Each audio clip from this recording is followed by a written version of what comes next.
Հոկտեմբերի 27-ին Երևանի Անի Պլազա հոթելում կայացավ Գերմանիայի միջազգային համագործակցության ընկերության «Համայնքների զարգացում Հարավային Կովկասում» ծրագրի շրջանակում կազմակերպված «Քաղաքացիների սպասարկման գրասենյակներ, արդյունավետ և քաղաքացիամետ հանրային ծառայություններ» խորագրով միջազգային համաժողովը։ Տարածքային կառավարման և զարգացման նախարարության, տեղական ինքնակառավարման մարմինների, այդ թվում Աշտարակի համայնքապետարանի, միջազգային կազմակերպությունների, Վրաստանի արդարադատության նախարարությանն առընթեր հանրային ծառայությունների զարգացման գործակալության, Ուկրաինայի տնտեսական զարգացման և առևտրի նախարարության, վարչական ծառայությունների տրամադրման կենտրոնների ասոցիացիայի, Ուկրաինայի շուրջ 8 քաղաքների վարչական ծառայությունների տրամադրման կենտրոնների ներկայացուցիչների մասնակցությամբ։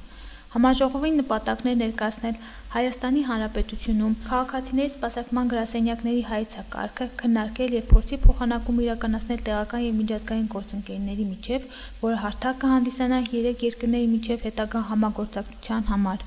2006-2016 թվականների ընթացքում Գերմանիայի միջազգային համագործակցության ընկերության աջակցությամբ քաղաքացիների սպասարկման գրասենյակներ են հիմնվել Հայաստանի 18 համայնքներում։ Աշտարակում գրասենյակի պաշտոնական բացումը տեղի ունեցավ սույն թվականի հուլիսի 18-ին։ Մինչև տարեվերջ ևս մեկ գրասենյակ կհիմնվի Ալավերդիում։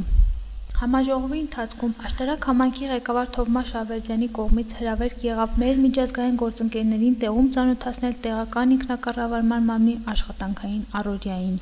Հոկտեմբերի 28-ին Վրաստանի և Ուկրաինայի մեր գործընկերները փորձի փոխանակման նպատակով հյուրընկալվեցին Աշտարակի համայնքապետարանում։ Համայնքի ղեկավարի ողջույնի խոսքից հետո հյուրերը եղան քաղաքացիների սպասարկման գրասենյակում, որի աշխատանքներին և մատուցվող ծառայություններին ծանոթանալուց հետո նիստերի դահլիճում տեղեկացան նաև համայնքապետարանի կողմից իրականացվող այլ ծրագրերին և քաղաքացիների մասնակցությունն ապահովող լավագույն գործելակերպին։